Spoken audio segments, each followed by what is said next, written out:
Bishop Mackenzie is registered as a trust. It was registered in 1998 and it's governed, registered with under the Trustees Act, and it's governed by a constitution. And within that constitution, the parent association, every single parent automatically becomes a member and a part owner of the trust, whilst his or her children are in school. And the parent association elects a board through an election process to provide the governance function. So, us standing here as the board, we're elected, or we were co-opted. There's a process for those who don't complete their elected term. Within the Constitution, they can be co-opted. So, the structure of our governance body is that we have 9 board members, 3 from the Malawian parent community, 3 from the non-Malawian taxpaying parent community, and then there's 3 who represent the non-taxpaying parent community. So, standing in front of you or sitting in front of you today, I'd like to introduce you to the board. We have Abu Muhammad here, who is representing one of the parents representing the Malawi parents. We have Harry Kane, who represents the Malawi taxpayers, non-Malawi taxpayers. We've got Heidi Strateger, who is representing the non-taxpaying parents. Ramsey Kena, who is also representing the same group. And we have Ken McCarthy, who is our most recent elected member, who is representing non-Malawi taxpayers. We have 2 vacancies under the Malawi parent group, and we have 1 person, Chichi, who's going to join us just a bit late. I'll introduce her when she arrives. So that makes 9 of us. We have a couple of very important things to share today. Before we adopt that, I'd like to adopt our agenda and go through various units and so on. I'd like to just bring you to speed with what's happening this year. Mind you, one more thing to mention as well.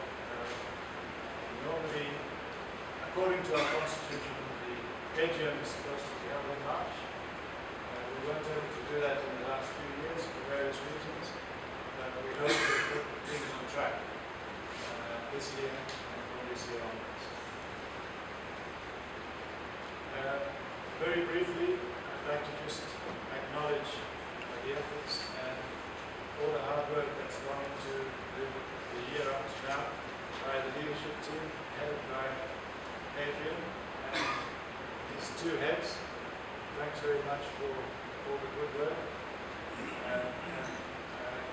and hard work, difficulties and non-difficulties. We had a challenge at the beginning of this term with the threat of having to go back to online learning, which was well dealt with, and luckily it didn't carry on for very long. I'd also like to recognize the fact that we have a PTA in place again, and we'd like to congratulate those that have offered their services and look forward to working together with the PTA and look forward to participating in the activities that we organize.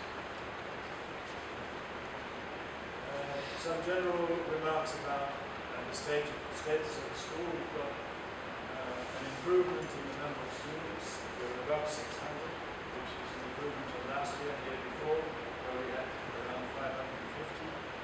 So that makes a big difference.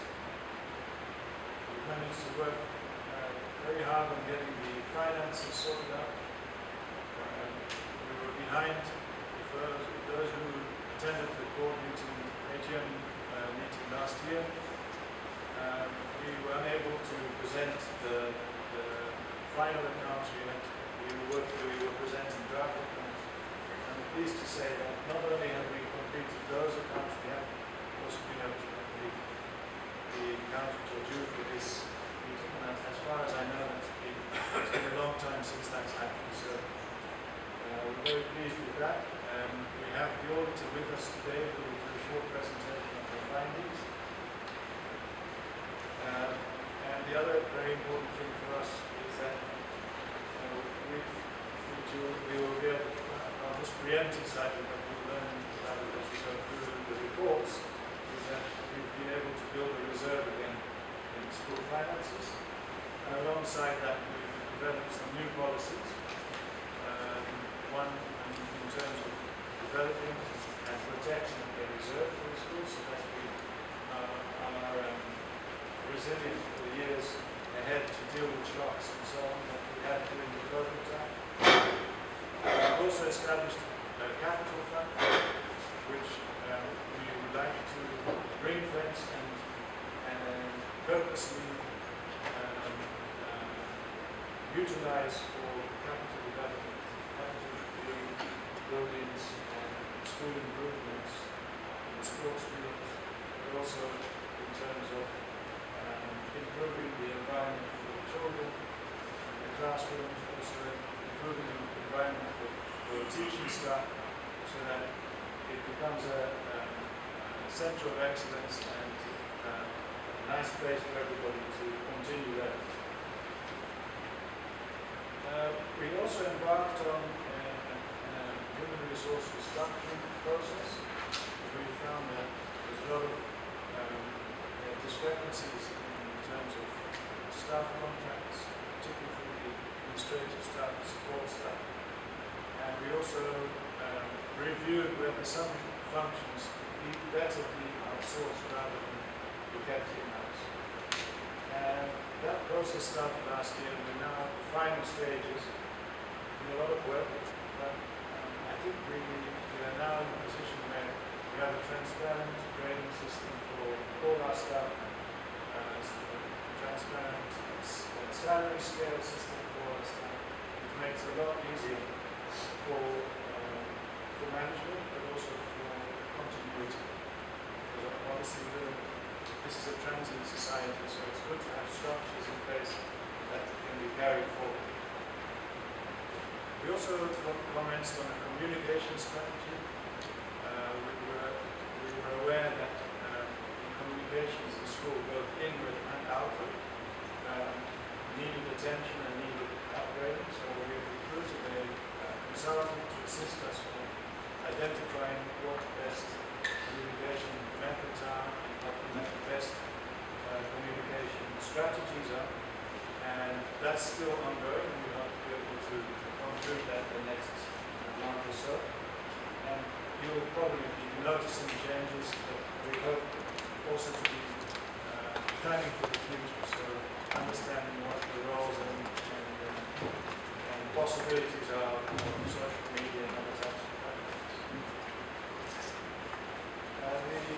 The other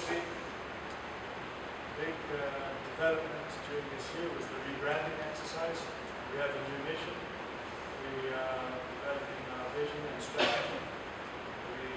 This year we're also going to be working on things like school colors, logos, and so on. Things that we hope to be able to conclude within the school year and be able to give the school a new image in the years to come.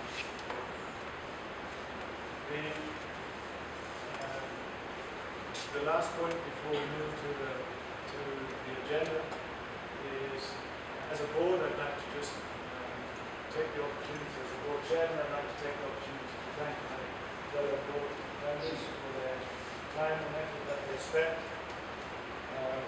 We've done a lot in terms of re-establishing the subcommittees. We have 3. The Finance Committee, we have a Governance Committee, we have a Facilities Committee, and it's kind of distributed evenly. We've also done very fruitful, I feel. I think my fellow members will concur. We did an onboarding training with an expert who came in, thanks to support from the United States Office of Overseas Schools, who provided guidance to how a board should function and what our priorities should be, what our relationship should be as a board between the board and the parent community, the board and the school leadership, and how the board should be looking forward in a strategic way. And the outcome of that training was a number of different strategic action plans that we've developed and that we're looking at implementing in the next couple of months. So let me stop there. We have quite a few things on the agenda.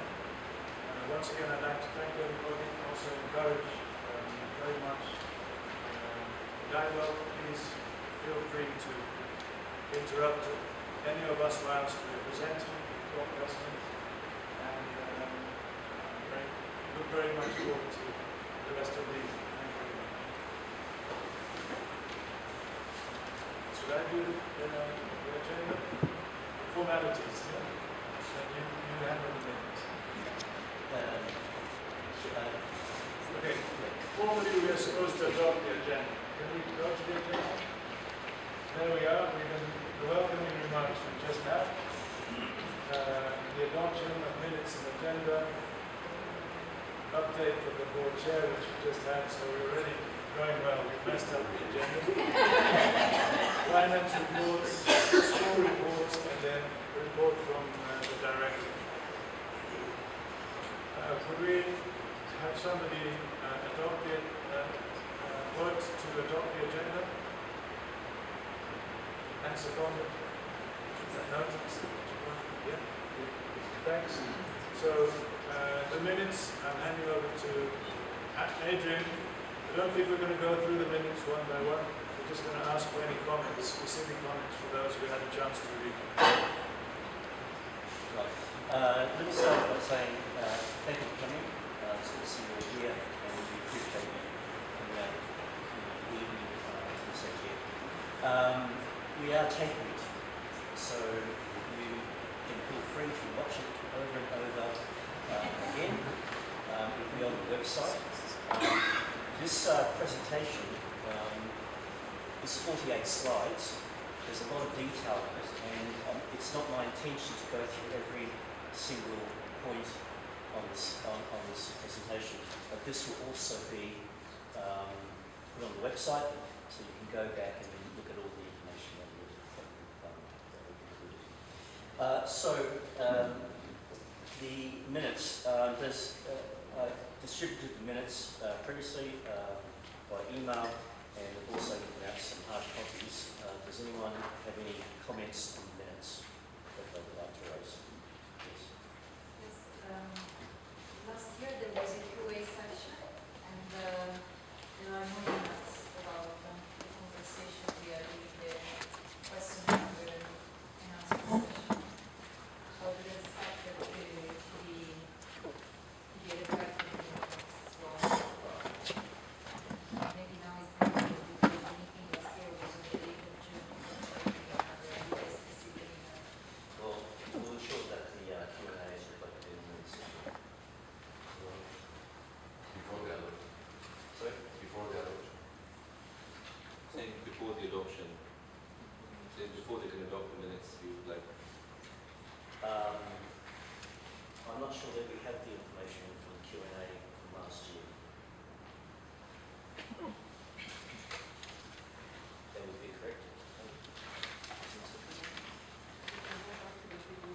Sorry? We'll go back to the video and take it up. We can take it out of the video. Okay.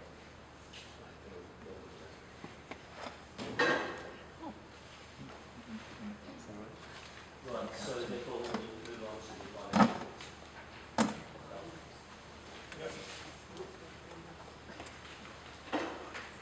So, as I mentioned, we have 2 years' worth of audits which were concluded. Last year we presented a draft for 2021. So our financial year for the school starts on the 1st of August and ends on the 31st of July. So our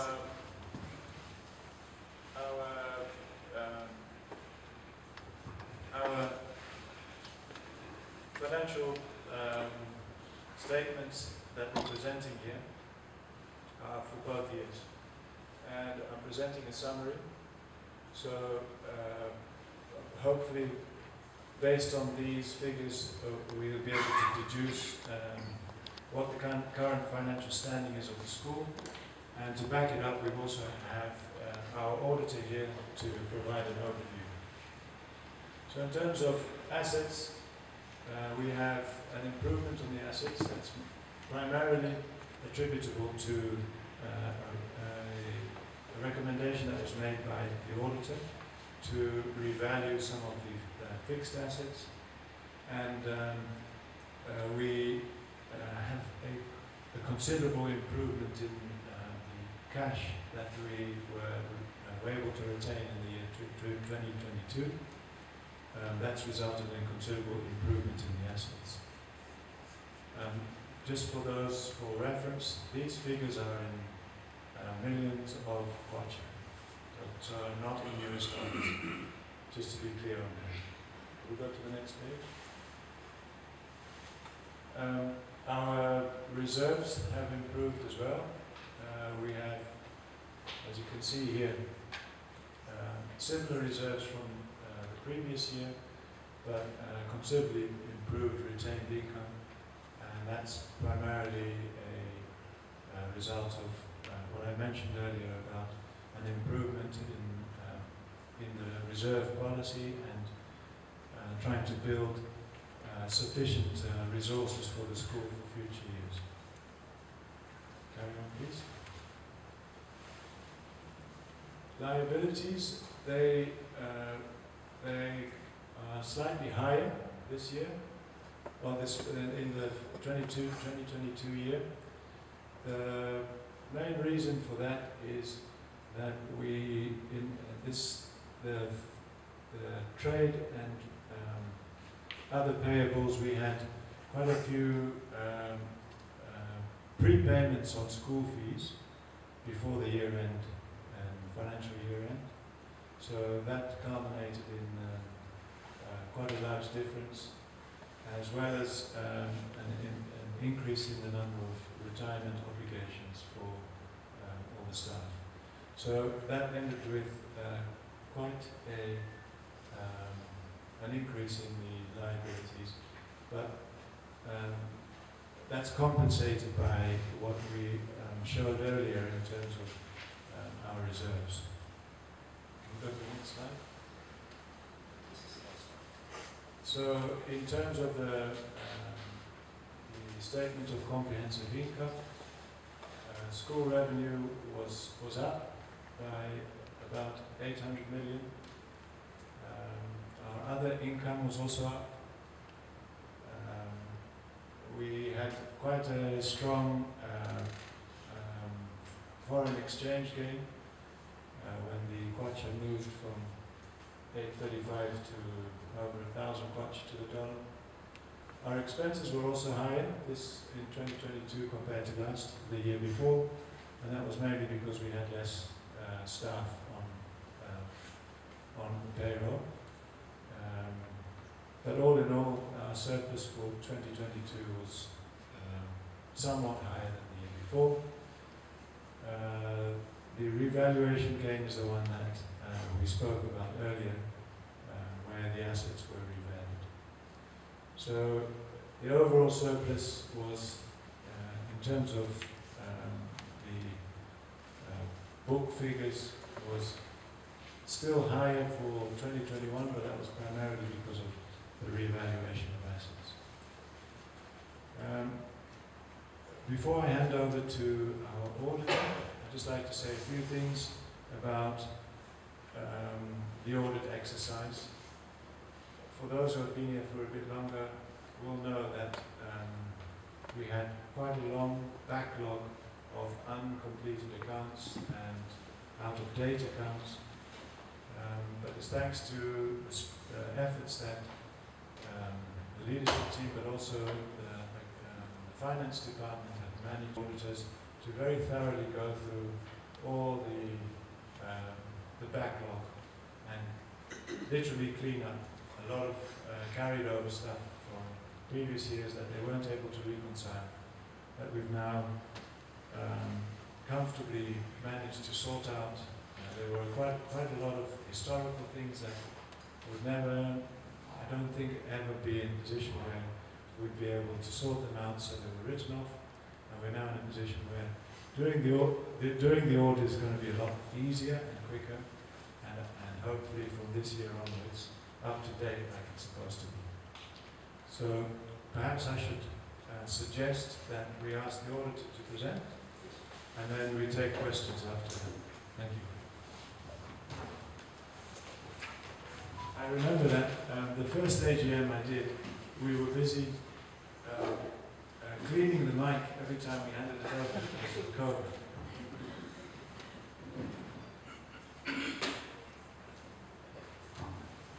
Good evening, everybody.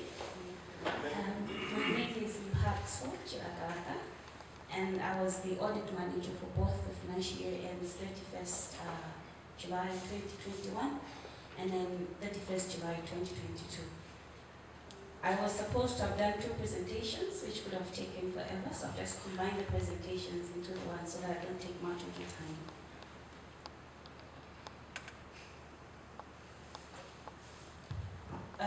We've audited the financial statements of Bishop Mackenzie for the year ended 31st July 2021 and 2022.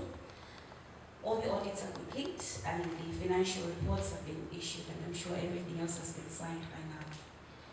In this report, we'd like to highlight the matters which came to our attention in the course of the audit, which we believe should go to the attention of the board.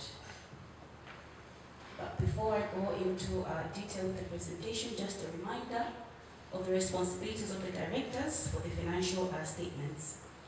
Directors are responsible for the preparation and fair presentation of the financial statements in accordance with the provisions of the Trustees Incorporation Act 1962 and in conformity with the International Financial Reporting Standards. These responsibilities include the following: designing and implementing and maintaining good internal controls, selecting and applying appropriate accounting policies, making accounting estimates, whereas on our side as the auditor, our responsibility is to comply with the ethical requirements, planning and performing the audit to obtain reasonable assurance that the financial statements are free from material misstatements, and then performing procedures to obtain audit evidence about the amounts and disclosures of the financial statements, evaluating the appropriateness of the accounting policies or estimates that management have used, and then evaluating the overall presentation of the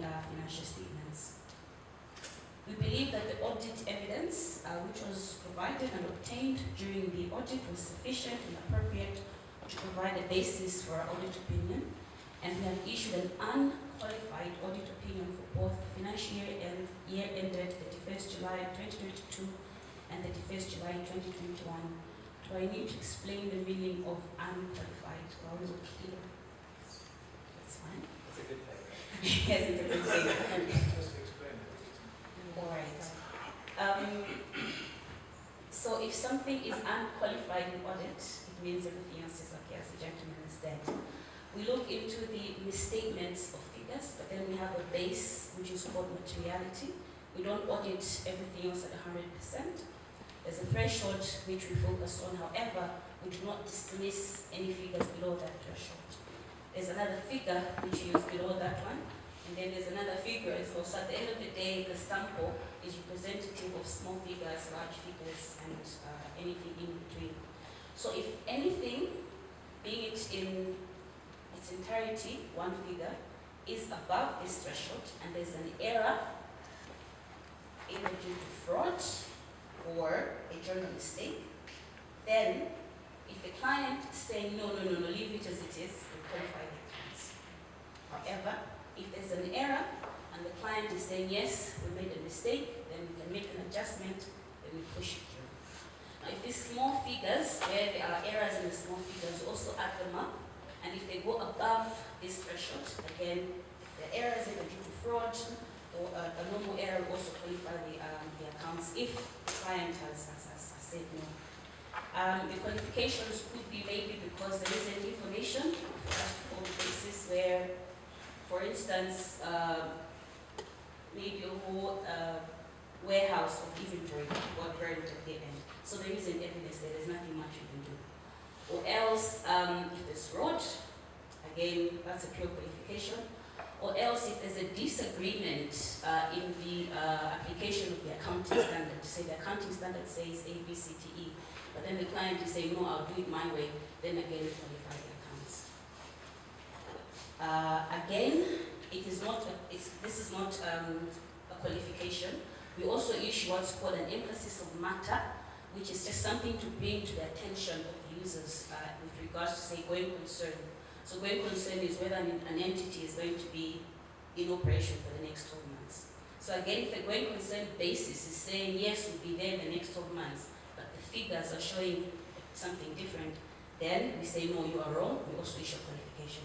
If, however, there are indicators that the company or the client might not be operating in the foreseeable future. However, the client has disclosed to say, yes, we know there's a problem, we're making losses, our liquidity isn't right, top management is resigning left, right, and center, and we say, okay, the accounts are okay because nothing has been misstated. However, there's this line of going concern that you need to be aware of.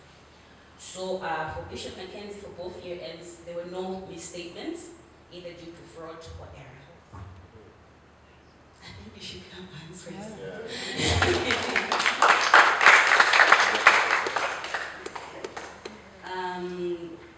Barker has already talked about the figures.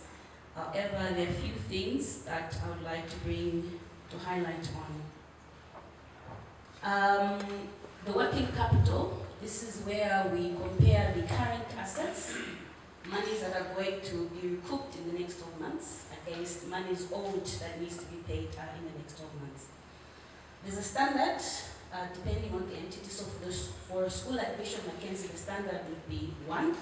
So when you divide your receivables or your current assets and your current liabilities, you're supposed to get a 1. But for Bishop Mackenzie, we've done this deliberately from 2028 so that you can appreciate the improvement.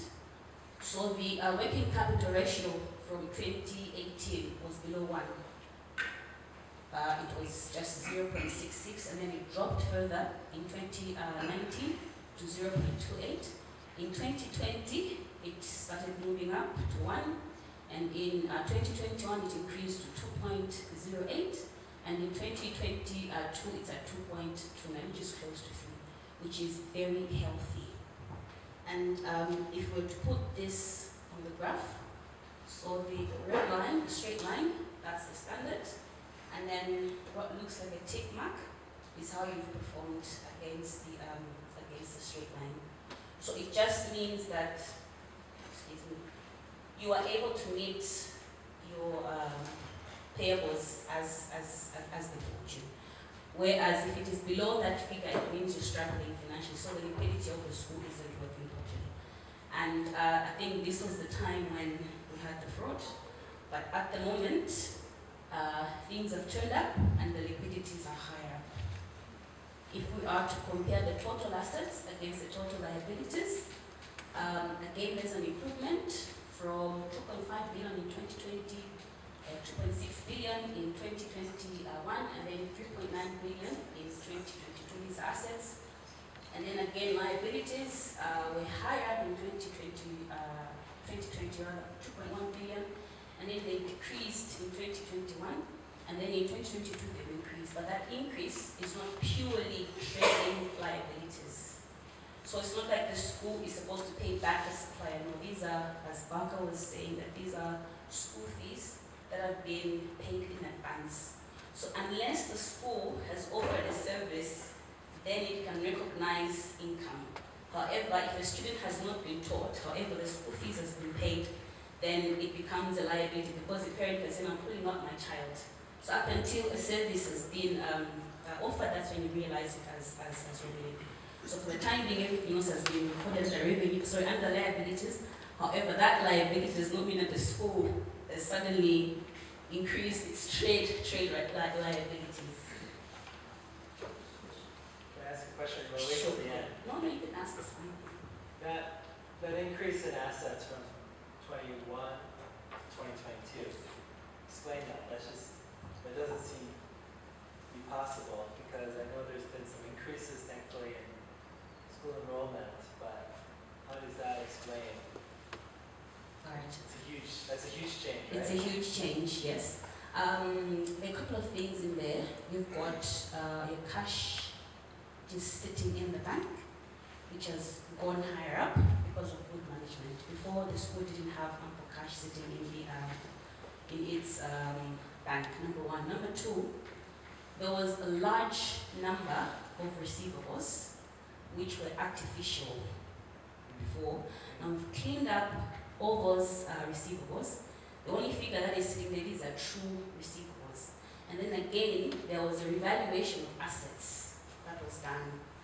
So things were being recorded at a historical cost, and then we say, no, revalue them to the fair value, rather the market value as they are today, which show up to an increase in the total assets. I hope that is answered. So which of those would account for the largest change? The receivables? Bank, mostly. Cash. Yeah. Okay. Because I guess it's just like, is this a trend that's going to continue or? I hope so.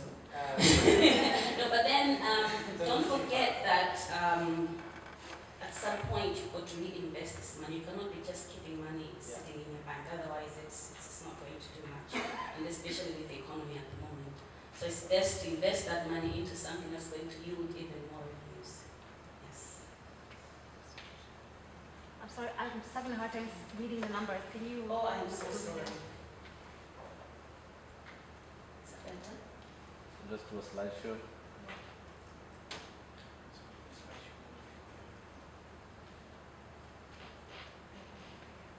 that better? Okay. Can I move on? Sorry. Just a quick one. I've seen that the working capital is, you say as you rightly put it, that it's looking nice and healthy. Also looking at the cash and equivalent, we seem to be doing well. Just out of interest, I just wanted to find out on the liabilities, which shows 1.4 billion. Just go back to the slide. The total outstanding liability.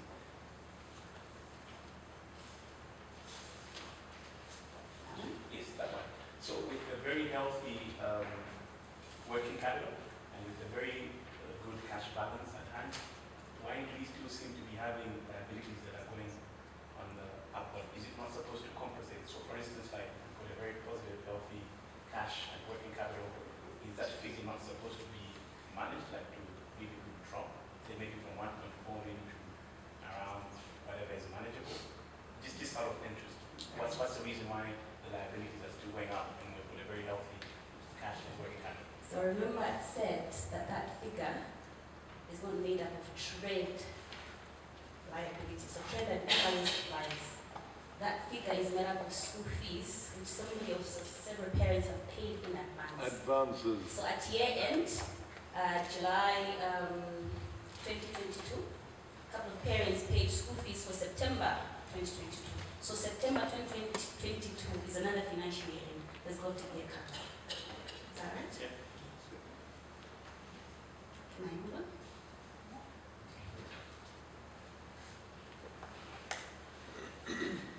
And if we're to put that again on the graph, the red line, these are the liabilities, and then the darker line, these are the assets, which is again healthy, because you don't want your assets to be below the liabilities.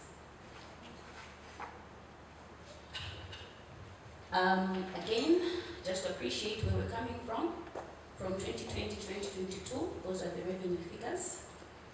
In 2020, it was 6.9 billion, dropped to 5.6 billion, and then in 2022 at 6.4 billion. Tuition debtors, 150.7 in 2020, and then 63 million in 2021, and then a negative 117. It's negative because of those payments. Okay. And then if you're looking at cash, again you got about 2.2 billion in 2022, again 680, and then 1.2 billion in 2020. And then student numbers, they dropped in 2022 from 790 to 560, but at the moment they've picked up to 579. Excuse me. Yes. I'm not sure if you have the figures, but if you do, I'll be interested in hearing. In the revenues, how much of the tuition fee revenues comes from taxpayers versus non-taxpayers in percentage? Just that.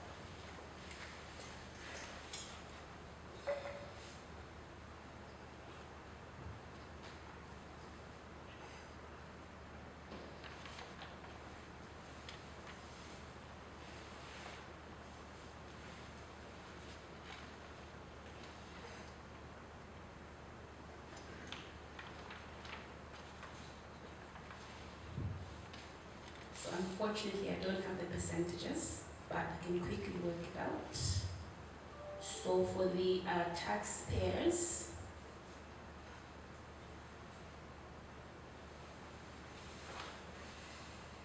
that's about 52%.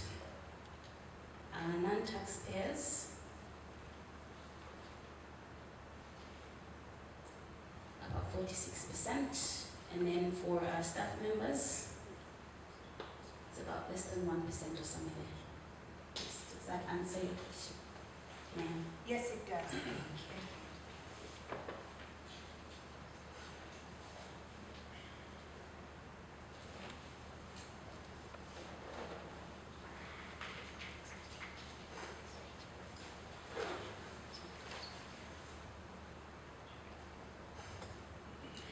Other findings, with regards to accounting policies and disclosures, all the accounting policies used and the disclosures were in accordance with the International Financial Reporting Standards. Laws and regulations, we do not identify any material violations of laws and regulations. Going concern, no going concern issues were identified during the year. Internal controls, we identified some weaknesses which have been communicated to management in the management letter. Materiality, we talked about this, was set up at 64 million, which is 1.1% of the operating revenue. Scope limitation, we were not hindered from looking into any other records. All the books were wide open. Fraud, we do not identify any material fraudulent activities or to do with misappropriation of assets. Independence, we are not aware of any other relationships between AMG Global or Bishop Mackenzie and its management. Engagement risk, the risk was regarded as a normal engagement. Adjusted and non-adjusted errors, all the errors that were identified were adjusted. There isn't any errors still remaining in the accounts, that remain unadjusted. In conclusion, thank you so much, ladies and gentlemen, for your time, and thank you so much to the board, our chair, for having invited me to come and make this representation for both the year ends 31st July 2022 and 2021, and we look forward to a fruitful and rewarding relationship between the two entities. Thank you.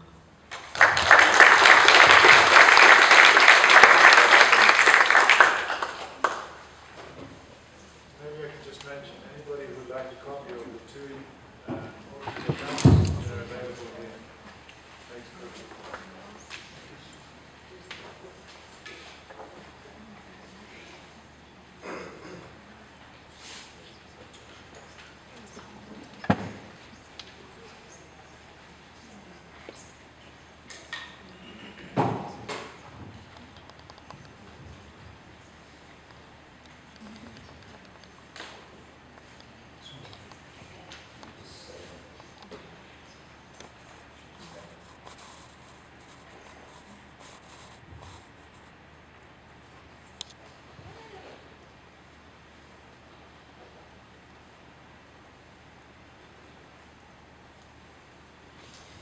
Right, I'd like to present the management accounts to February.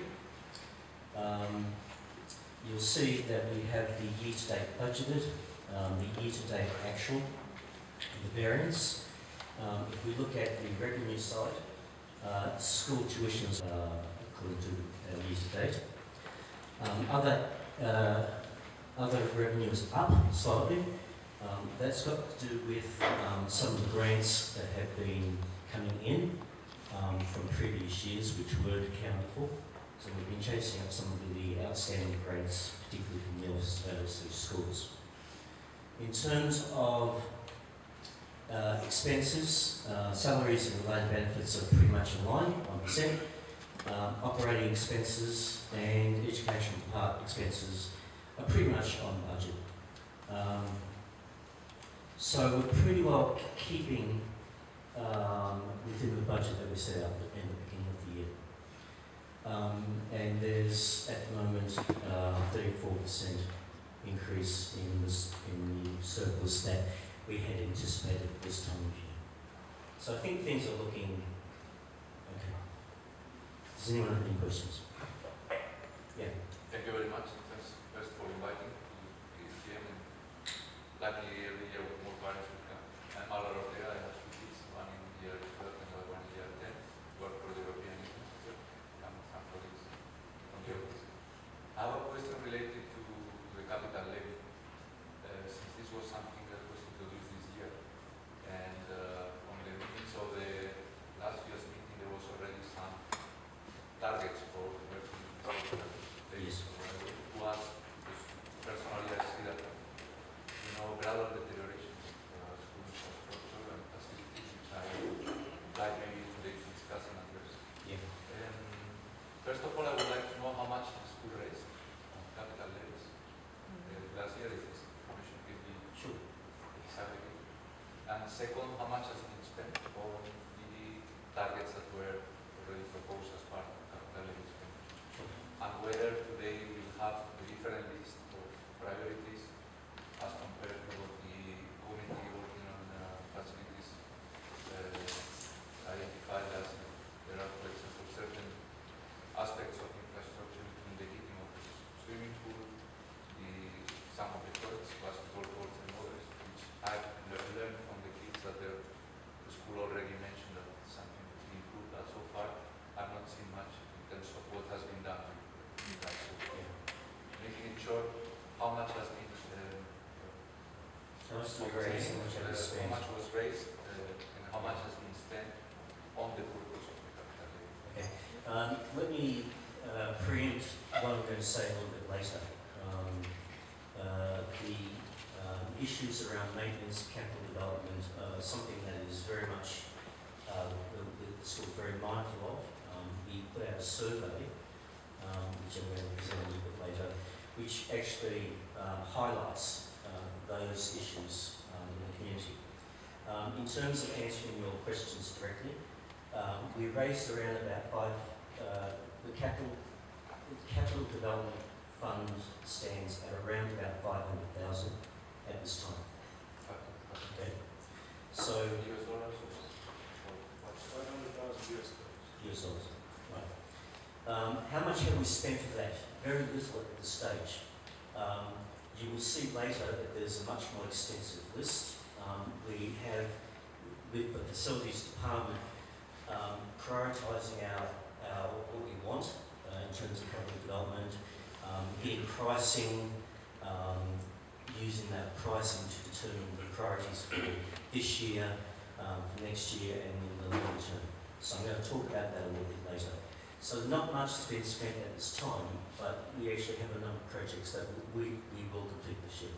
So in that case, can we get a refund for the capital fees that are being used, or at least to have clarity on how it is going to be used. It is going to be used. It is going to be used. And we have a capital development policy that we've developed, which means that we know how much of that capital fund that we want to keep and want to increase, and how much we're going to use on a yearly basis. Just to have clarity in the minutes, can we have some commitment on when can we get at least clear list from the numbers? I'm going to present it. It's going to be presented. On the plans also. Yes, presented in a slide later on. Yeah. we can delay this response if necessary. I don't know if it comes up later, but the surplus you're trying to build up for the next pandemic or other economic shock. A reserve, yes. The reserve. Yeah. Are you going to talk about that later, or is that part of these numbers? Yes, I was going to talk about that in the next slide. Okay, perfect. I'll just wait to see. I have a basic question. So, what do you have these 102 variants of what are these other revenue? You mentioned some grants. I didn't know you were getting grants from. There were some outstanding grants. We work with the Office of Overseas Schools, and every year we get some grants from them that go into the operations of the school.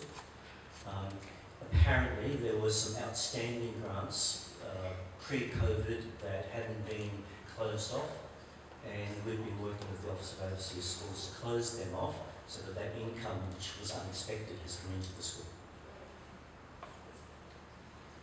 So we're up to date. Yeah. Sorry, could you? Sure. Just first time here, so just can you explain when is your accounting period, and how is your budget being done? Who approves the budget before you see the budget, or you've never seen the budget? How does it actually work? Who approves your budget? Are we privileged to see the budget before it gets approved? Yes, it's on the next slide. The budget process, we begin with, our accounting financial year goes to July 31st. We start the budget process at the beginning of January. It goes through several iterations. It then goes eventually to the Finance Committee. The Finance Committee will then recommend it to the Board. The Board will then approve the draft budget, and then the budget is brought to this meeting. So on the same, considering that this is from January to February, you're already showing a variance on salaries, which is the highest overhead we have as a school, of $30,000, which is quite substantial. So I can't believe you. Because you're saying this is January to February? No, this is from August to February. Okay. The variance on salaries, because this is in dollars, can you explain why you have 30,000 variance on salaries? Because those should be quite fixed through the whole year. We've got a $30,000 variance, yes. It's because when we do the staffing for the year, we pretty much have a pretty good idea of how much staffing that we need. When you do this, if you haven't done all the hiring by the time the budget's done, so you have to then take an estimate. But we had a pretty good idea of what our staffing costs are going to be. But then there's some unrelated things that you can't predict. For instance, if people go on maternity leave, then you have to bring someone in, and that's an additional staff cost. So we've had 3 people, I think 3 people on maternity leave, which would account for that difference.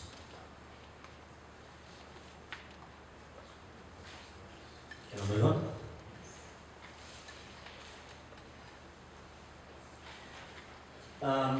Not the next slide. In a slide. Sorry. First of all, what are the income drivers? This budget is based on these particular numbers. We are budgeting next year for 609 students. Currently, we're at 602 or 604. How do we come up with these particular numbers? We have different categories of students, and I make the assumption that if we take the current population and we move them up a year, then the proportion of taxpayers and non-taxpayers is going to be pretty well steady. That won't necessarily be the case, but that is the assumption that we're working on. And so what we see here is primary taxpayers, non-taxpayers, middle, taxpayer, non-taxpayers, etc. And we also have BMIS children. So the income that we've calculated is based on these numbers. So this is the provisional budget for the forthcoming year. Revenue is up. and it will be up for 2 reasons. One is it's based on that assumption of students moving up.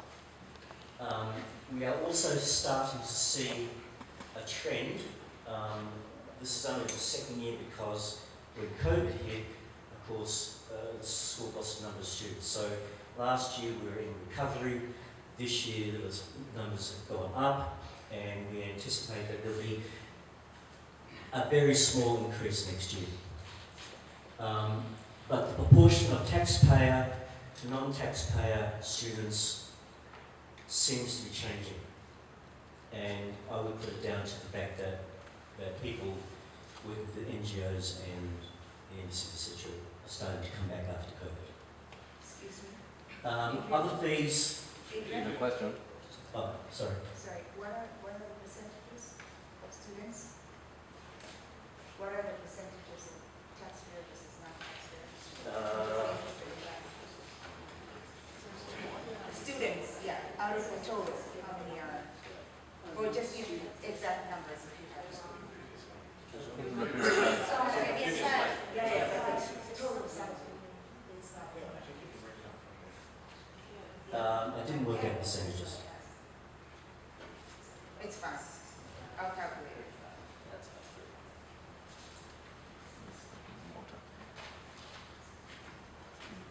Right. Other fees. Okay, so revenue, we're anticipating an increase. We're anticipating a decrease in other fees because some of the things that we've raised money from before, uniforms, etc., we haven't been doing that this year, so this is reflecting the actual case this year. Other revenue, we're expecting an increase. Once again, that's got to do with things like grants and other things that are coming into the school. These numbers are based on actuals, anticipated actuals, yes. This is in dollars or? It's dollars. This is in dollars. So that's 9,222,000. So the tuition fees will vary from year to year, or do you expect Big money. tuition fees will be any variation for This budget reflects a change in tuition of an average of 2%.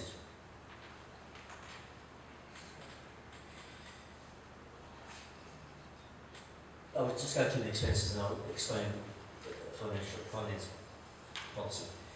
Salaries and related benefits, there is an increase.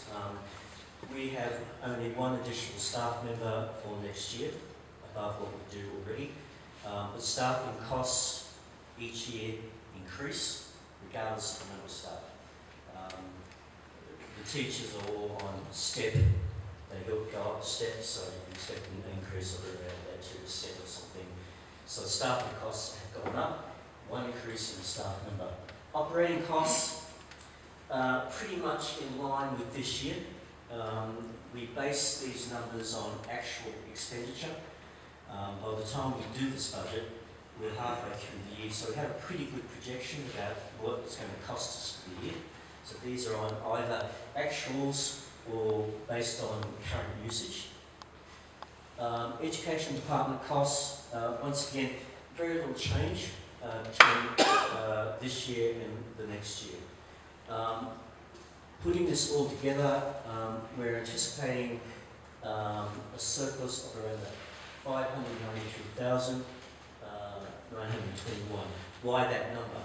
The Finance Committee has made a policy that the surplus each year must be 5% of our income. That money, therefore, goes into reserves and builds up the reserves. So it's a 5% surplus with a 1% contingency. Any questions?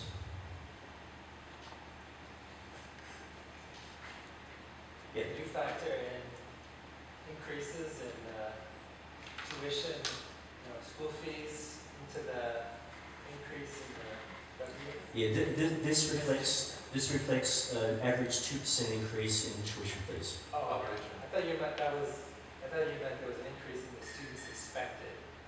No, as I say, we're anticipating 609 students, which is like 5 more than we've got now.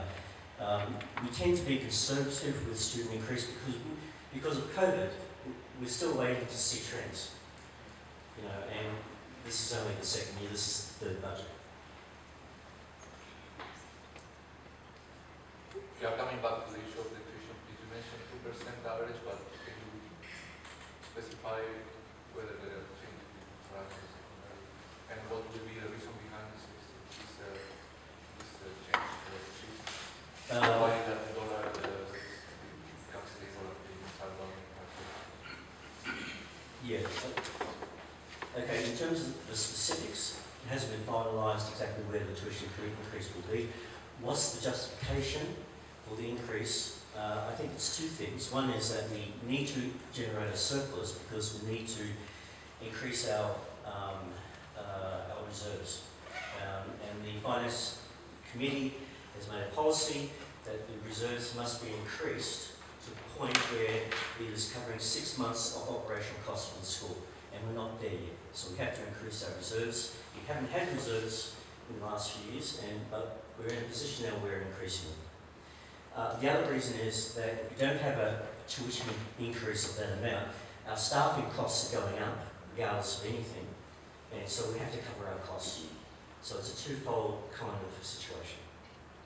But it doesn't match well with what you mentioned before about the capital levy that has not been utilized, and now it's part of the reserves that you also need to increase. Yeah, this is separate from the capital levy. It doesn't make sense to this. One, the non-utilization of capital fees, which now are part of the reserve. And now next year, you still need to... Can I just say something? Somebody explain why. So let's jump in on the reserve. International norm is 6 months expenditure. That's the international norm. Currently we're at about 3. So we've got to build up reserves to make it 6 months expenditure. Once we get to that level, then you can talk about what to do after that. That's what we're aiming for. And we're saying it'll take us 5 years to get to that position. So that's the reserves, okay? Yeah, but the non-utilization of this $500,000 that have been asked parents to pay for something that has not been done. Why is Can I don't know, maybe this I was just going to, Can I maybe say on the capital levy, so I think the idea was before expenditures started, there needed to be a policy that documented how those resources could be used, how decisions were made, priorities were developed, and then the money's expended. And so it's taken a little while to do that, but you're going to see a list of projects that have been prioritized in the short term, medium term, and long term.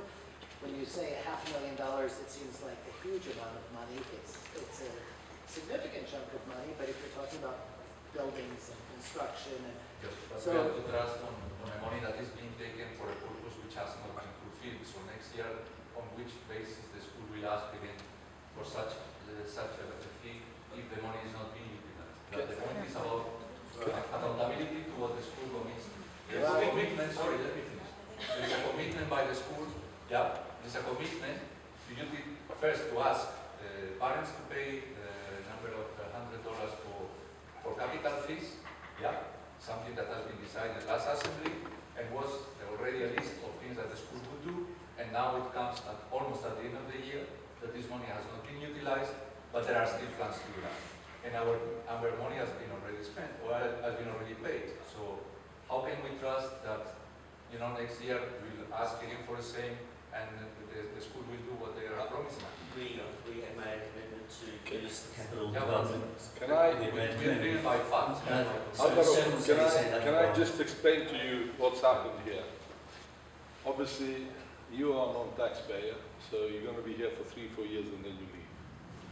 What you've seen here is a history of what's happened in the last 5 years in the school. It is true that 2018, 2019, 2020, the reserves of the school dipped.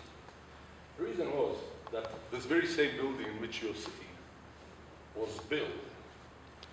The library, if you go up there, was built. And an enormous amount of work was done to upgrade the school. As you know, the school obviously is accredited, I think with 2 if not 3 bodies, I can never remember. A lot of those accreditations demanded that the school uplifted the quality of its infrastructure. We have spent money to improve the school. Suddenly we lost nearly 100 students. Obviously that was a pounding for the finances of the school. So rightfully the new board, because I think the idea of putting this capital levy was introduced to make sure that the school finance its future developments through putting aside reserves, regardless if those are going to be used by my kids, your kids, or somebody else's kids. So this is a school that belongs to the parents. So if we all think along those lines, if you're saying the school is simply going to fall apart, because once my child is out of here, I don't have to be concerned with what's going to happen for the further development. To prevent what happened in 2018, 19, and 20, rightfully the decision was made to say, no, what we will do in our fee structure, we'll put an amount that gets ring-fenced for the future development of the school. So this is something that as parents, we simply have to accept that I'm going to be paying money in. My kid is going to be leaving the school in 2 years' time, and maybe there's going to be a beautiful new music hall built with that money that my son won't be able to enjoy, but hopefully we're passing it on to the future generation of parents. Sorry, Andrea. When it goes to the reserves, the issue is that those capital expenses then eroded into the reserve of the school. And I mean, it's good practice, as the gentleman down there said, that to face, hopefully we're not going to have a new COVID, but you never know what's going to happen, that we have enough in stock. So as parents, it's something that we just have to accept. We're going to be paying now. Hopefully, the moment you move to another country, I know that the kid was probably going to be really too old, but to another school that has got the same policy, you're going to be enjoying in that place the money put aside by other parents. So this, sorry if I interrupted, but I could see that just a little of the background for who hasn't been here a long time. I'm referring to the minutes of last year, and in the minutes of last year, there is a full list of realizations that will be carried out. So it's not future. Future is this year. No, There is a list of realizations that will be carried out as part of the minutes of last year. The capital levy. So it's not just to ring fence some money for the future. It's also to do things this year that have not been done. So let's put the things. Can I just add some get back to that? You're right. You make a very valid point. Should we have done it faster? Absolutely. Right? But there's priorities. The finances were in a mess. A mess. That has taken the bulk of the attention. So we have to sort that out first, then we have to cost everything we want to do. It's taken us longer than we thought, and that's the honest explanation. I mean, it will be spent, there is a list, you will see it, we're being transparent, we're being open, and that's the explanation. How can we get more communication on this? Because we don't have to wait 1 year to come here, fight with each other, raise issues that probably throughout the year would be better to That's a fair point, we are working on a communication strategy. explain us throughout the year all these things rather than once a year just having all the issues. Can we continue with the meeting? Maybe we'll see the list, what's going to happen on the next slide. It's a few slides away. Okay, I'm going to move on. In terms of the expenditure, this is where the money is going. In terms of budget, we're spending about 76%, 77% on staffing at the moment, about 5% of education, and about 13% on operations.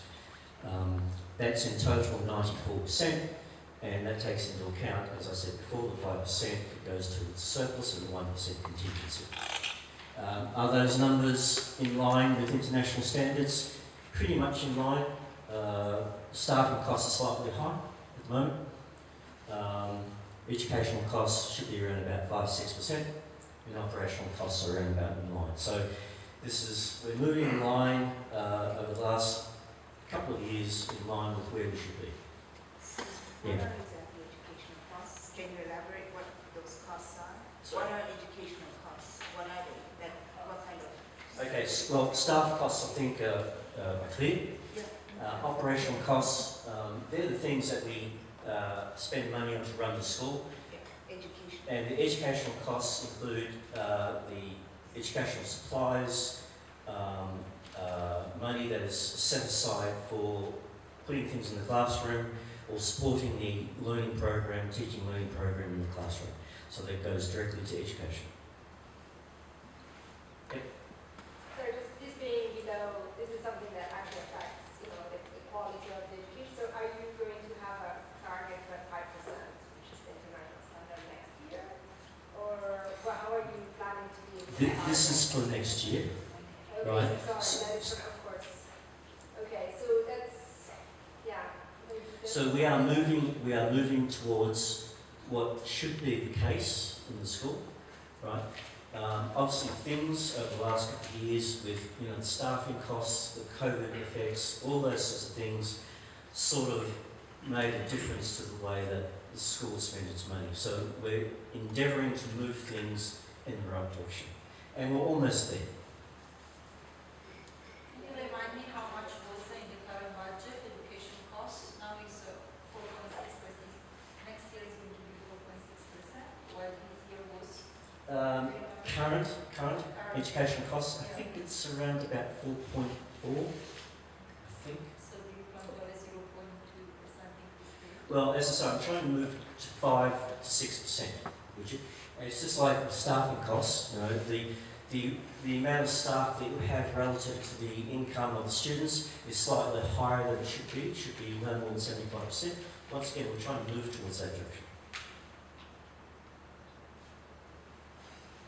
Okay. Sorry, Adrian. Yes. Just explain to me your operational staff costs versus operational costs. What's the difference? So, Operational staff costs versus operational costs. operational staff costs.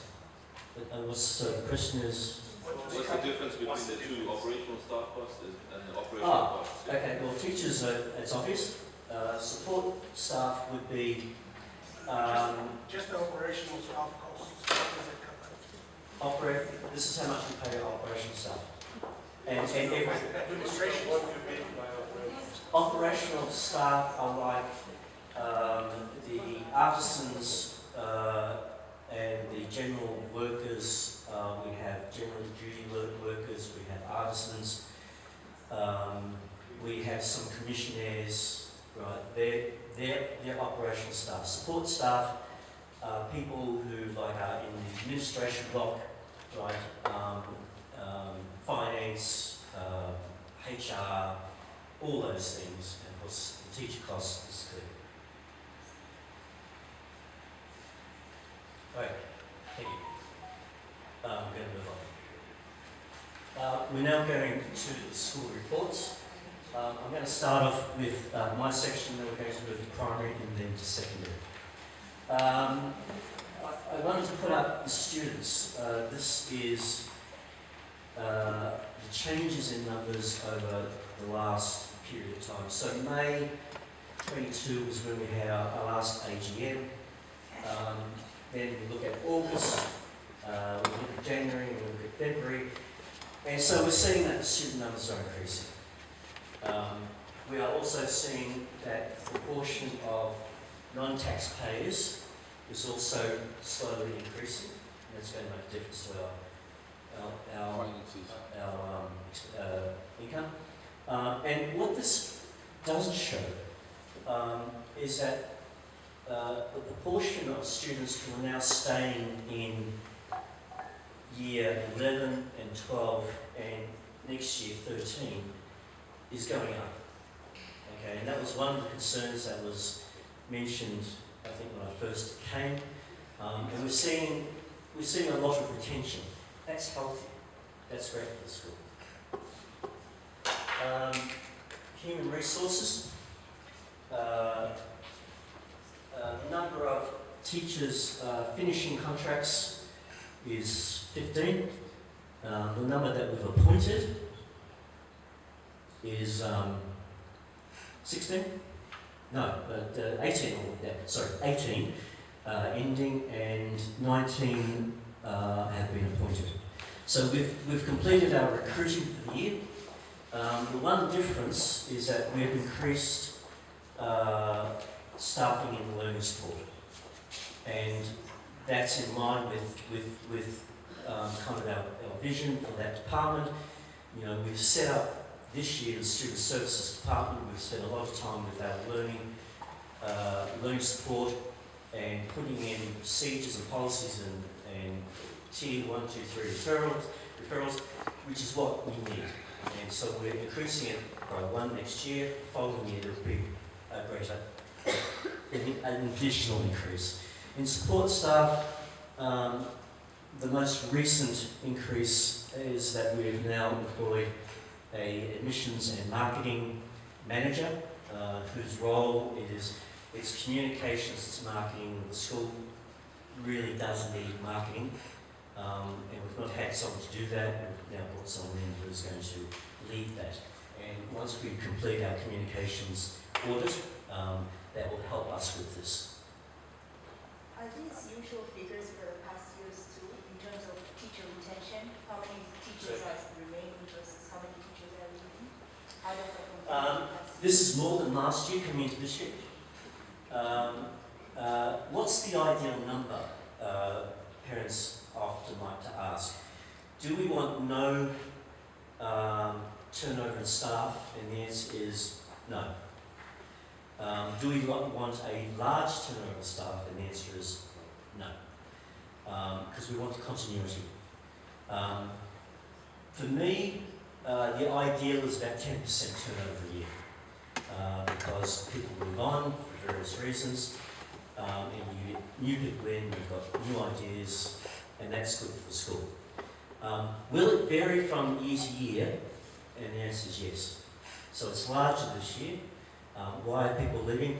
People leave for all sorts of reasons. And what percentage are we at, according to your benchmark? Are we above 10% or below? This will be about 20%. 20%. Yeah, so it is larger this year. But, you know, I would imagine next year it's going to be less. It will vary. Sorry, such a good question. You showed students. How many, for the first time here, how many students are in secondary versus primary?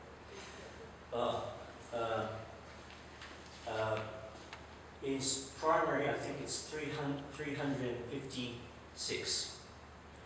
And the rest could be in secondary.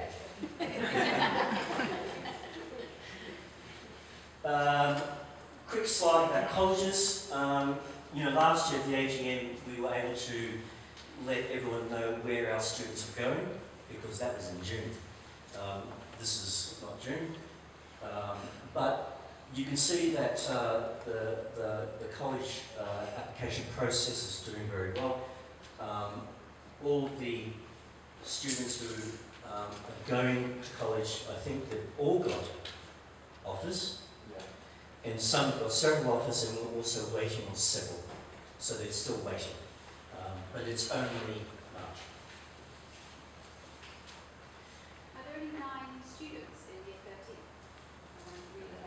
13? How many in? 11 students. And next year it will be 29 students. Which is that's a great increase. Joe, is this year unusual?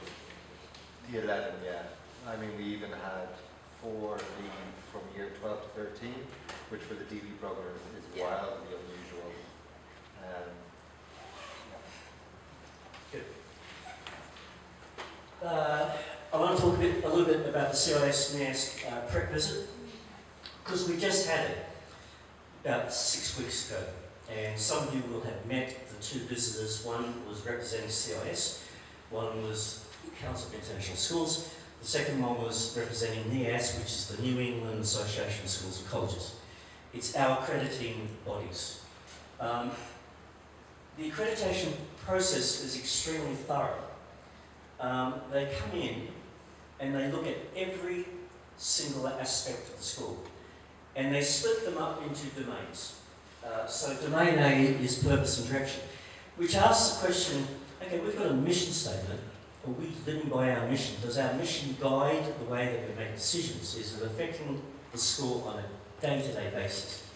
Then you've got governance, leadership and ownership. We've recently sent out a survey about that, and that is, you know, how is the board and the leadership working together, and are they working together with good practice? Then, of course, there's the curriculum, our fundamental thing at school, teaching and learning, students' learning and well-being, how are we supporting our students? Staffing, of course. Do we have things in place? Do we have contracts? Do we have policies? Do we have salary scales? Do we have all those things? Do we have good practice? Premises and physical accommodation, are we doing the maintenance? Are we doing capital development? Those sorts of things. And community and home partnerships, which is the relationship of the school with the parent body. And what are we doing about that? And every domain has what they call standards and criteria. To be accredited, there are what we call core standards and non-core standards. To be accredited, you must have met every core standard and most of the non-core standards. This prep visit comes with a prep report which we received today, just today, this afternoon. And I'm going to give you some feedback on what the report said. And I'm not going to go through all of these, but these are the commendations that the team identified with our school. Purpose and direction, the fact that we had a very inclusive process to develop the mission. The board and leadership team are committed to the well-being of our students. We are committed to the well-being of students. We've got governance and leadership, and as I said, this will be on the website, so you don't go through it in much more detail. But the relationship between the board and the director has been commended. It's nice. And B3, the board, accommodation for the board, director and finance manager for their ongoing work to ensure the school returns to a sound financial footing that is viable for the future and can implement the mission and provide sound direction for educational improvement. So these are things that these people have come in and identified in their conversations with the community, teachers, the board, myself, the leadership, and also based on the evidence that we presented to them. And there are many others. The curriculum, there are accommodations for the teaching, learning, and assessing for learning. And I encourage you to go through these when you've got more time. Yes? Thank you very much for that. I see a lot of positives, which is good for the school, which is good for the children, everybody, all of us. Right, so yes, I'm showing you the things that they identified as accommodations for the school, which I think is a positive thing. We'll be going away and looking at these recommendations really closely as a team because we are about to embark upon an 18-month self-study, right? And that's a process which I'll identify in a moment. But CIS have officially told us to go ahead and to enter the self-study process. What does the self-study process look like? Well, we've got, received the preparatory report pending. Okay, that's complete now, because I've got it this afternoon. We need to analyse it. We need to set up a steering committee, which will guide this 18-month process. We've done that. We've identified the steering committee chairs. Then the next step is to set up the actual domain committees with the staff and the community together. Then we'll be sending out the CIS community survey. We're going to be doing that in April. So we're talking about after Easter. It's a thorough survey that covers every aspect of the school. And we give it to parents, alumni, teachers, staff, students, and board members. So everybody does it. And if we can get a great turnout of feedback, then that's going to help us with our self-study. Because we'll be able to identify the things that we're doing well, but also we'll be able to identify areas of growth. So the very first thing that we do is that we analyse the self-study survey. When then the process goes, we have to set a timeline and a roadmap, and we have to collect data, we have to do the self-study, we have to write a huge report, and then we have an evaluation visit, which is already slated for September 2024. So it's the last week in September, going into October. We will have 6 visitors, 3 from CIS, 3 from NIASC, and we'll have 6 from the IB, 2 for the primary years program, 2 for the middle years program, and 2 for the diploma program. So we've got 12 people coming in. They'll be here for a week. And this is what they call a synchronised visit, because we're not only doing the accreditation of CIS and NIASC, but we're doing our authorisation process with the IB programs at the same time. So this is a big project for the school. Why do we do it? Because it's about school improvement. It's about moving the school from here to here and getting better. So it's a really important process, and it's going to involve everybody. Anyone have any questions? Yes? Yeah, I think mine is similar to what he was saying. I think I'm just, okay, you showed a lot of the initial visit and they had these strengths and positives, but the recommendations that you mentioned, what were their recommendations? And it will, and with, I'm assuming this came as a report. So will that report be it's shared? a very, very long report, which I got this afternoon. So I don't have a breakdown. I don't have a summary. I just don't. Will that report be shared with parents? No, I don't think we've shared the full report, but I think we'll share a summary.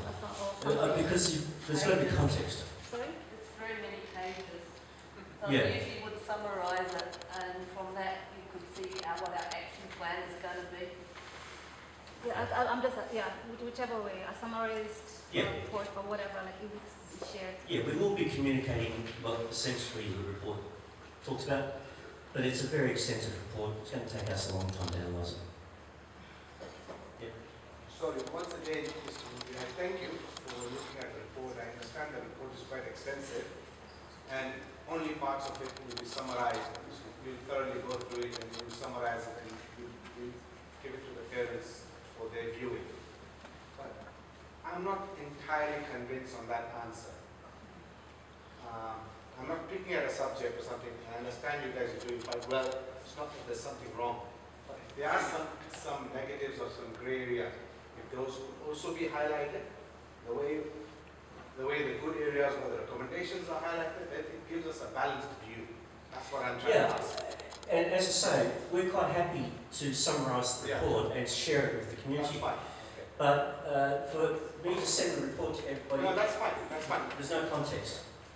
I'm sure you're taking the decision in the best interest of the school. Yeah. I understand. And it's kind of. But we just want to have a balanced. We want to have a balanced. I understand. I might just build on his point and say that the self-study may be helped by a strong analysis of the weaknesses, because that gives you a lot to study. You know, a lot of areas. Yes, but that's what we do. That's what the whole point. That's the whole point of the exercise. So now you don't just look at the good things. You look at the recommendations and where you need to build, and you get information not only from the report, the track report, you also get information from the community survey, which is really important, right? So all of those things, right, are going to feed us to do an appropriate self-study. So, talking about surveys, are you going to Yes. give us the results of the governance survey? Thank Yes. you.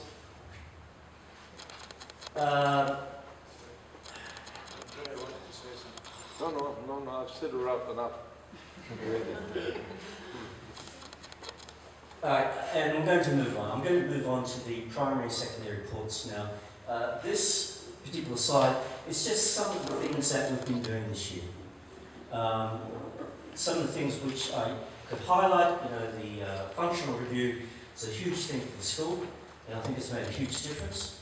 I think some of the things that we're implementing E-procurement, for instance, is going to make a big difference to the school. But I'm going to leave you to look over this. And we're going to move on to Eloise. Thank you.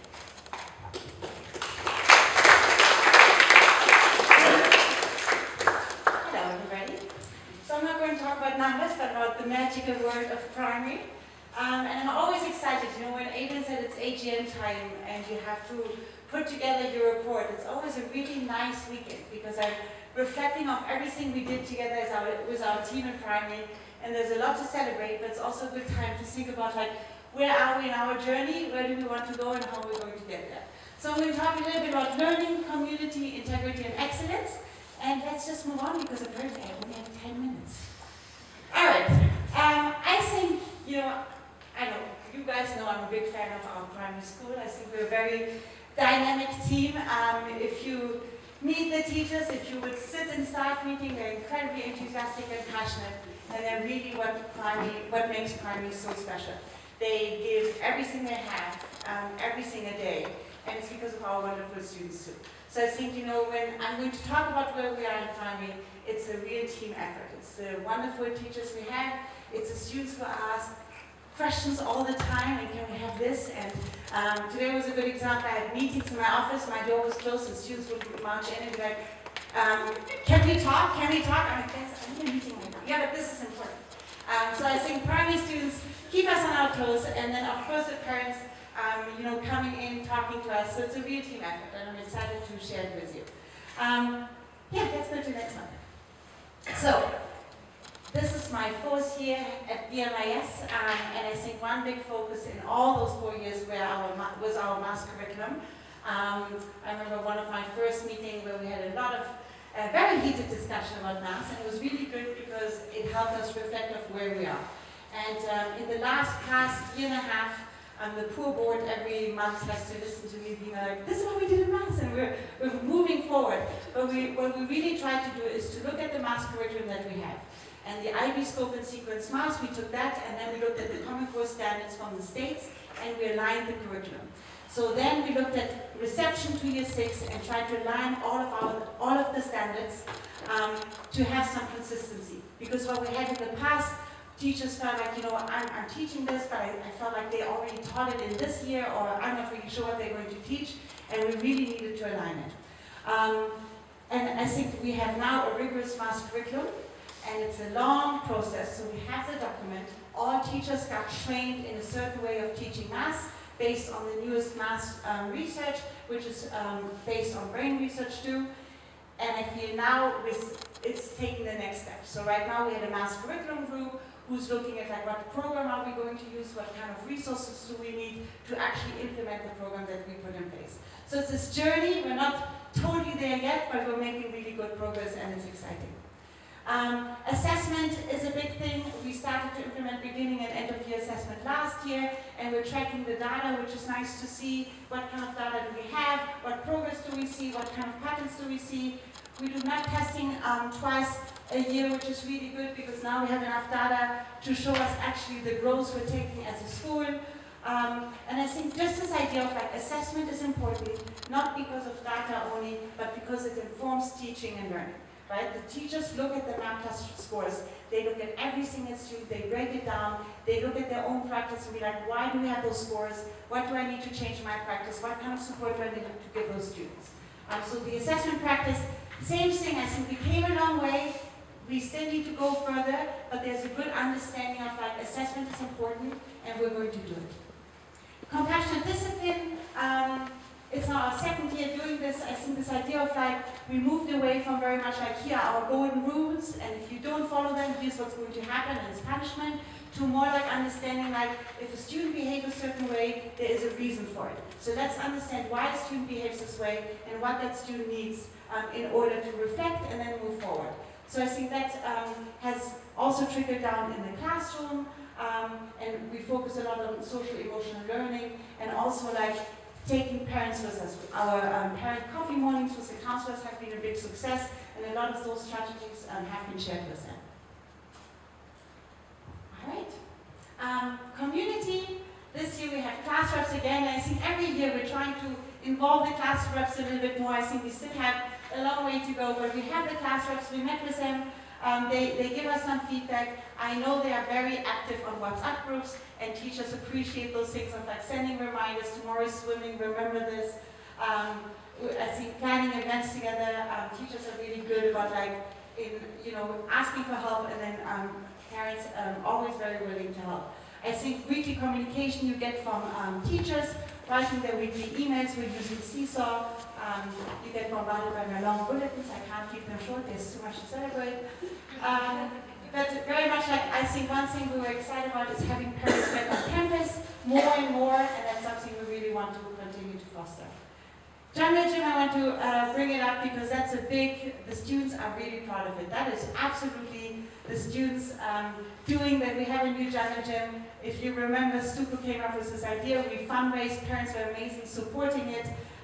They raised 11.695 million kwachas, which is incredible. The students chose their two Jungle Gyms. They measured everything, and then in August it was built.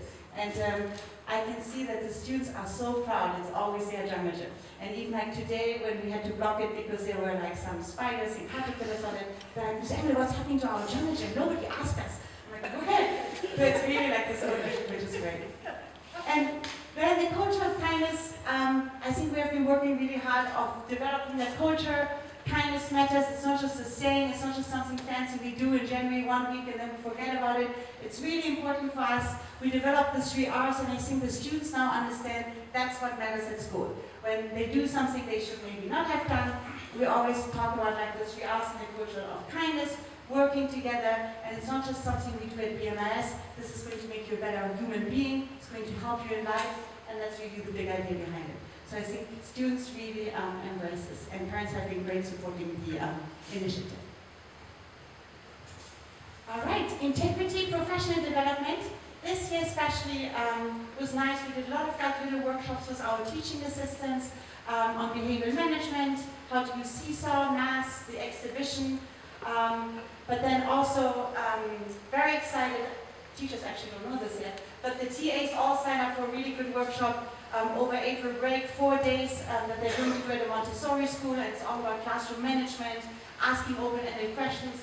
So TAs have been really excited about like developing and learning more, because if they are training, then all this can be seen in students' learning. And then we did Math PD for Teachers all of the year. It was a course with Joe Bowler, who is a mathematical professor at Stanford University, and she talks about like how to teach math conceptually, and it's fantastic. The 3 R's, we talked about this, and internet safety at the beginning of the year, that was raised, was a little of a concern. It's every year it's a concern. There's, our older kids, they go online, they have to do some research, and every year we realize we need to put in more, like, we need to front load it more, like what is good about the internet, how do we behave, what is dangerous, what is tempting. So this year came up, Mika and the counselors did a session on internet safety, shared a lot of tricks with parents of like how to monitor your students' internet surfing at home too. But this is definitely an area we're keeping our eye on, because I feel like you can never be on your toes enough, and we have all those things already in place in school, but definitely something we're keeping in mind to further develop. Excellent. Super proud about Stuco this year. They have been extremely active. They meet twice a week. They have reps in year 5 and 4. They plan all of our special days, and they do a lot of fundraising too.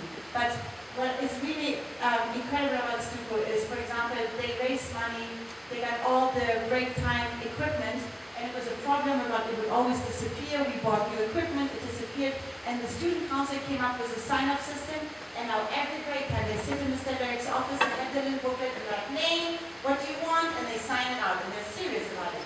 So very, very active Stuco. We have expanded our ECP activities this year. In total, I think we have 50 ECPs activity across primary school. A lot of, we focus on creative activities, educational activities, and sporting activities. Some are teacher-led, and some are with outside providers.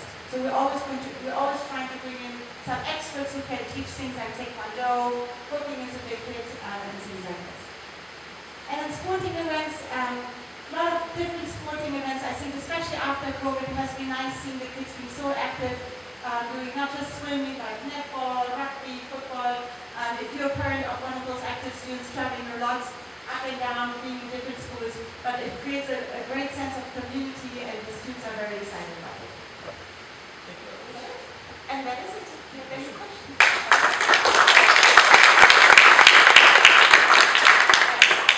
When is the new math launching? The one you talked about. Yeah, it's already launching. So it's already, we're totally in it. So our curriculum, we're using it now.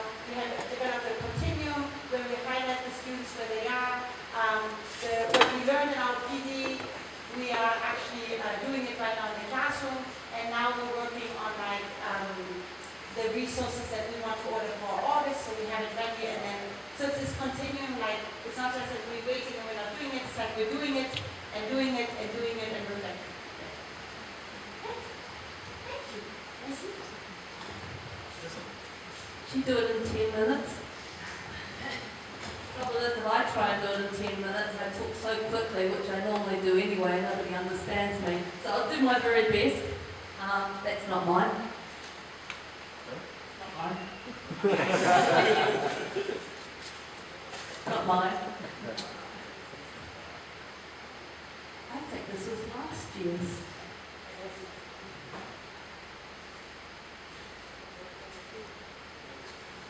Okay.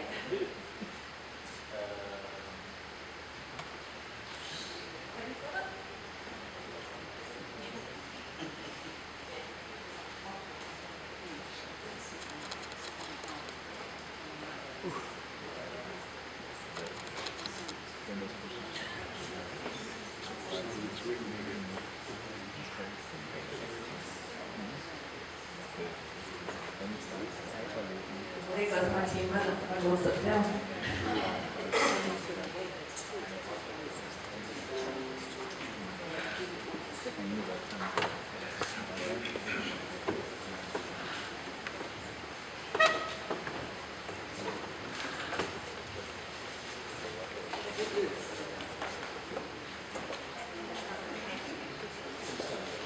Okay, so I will start talking.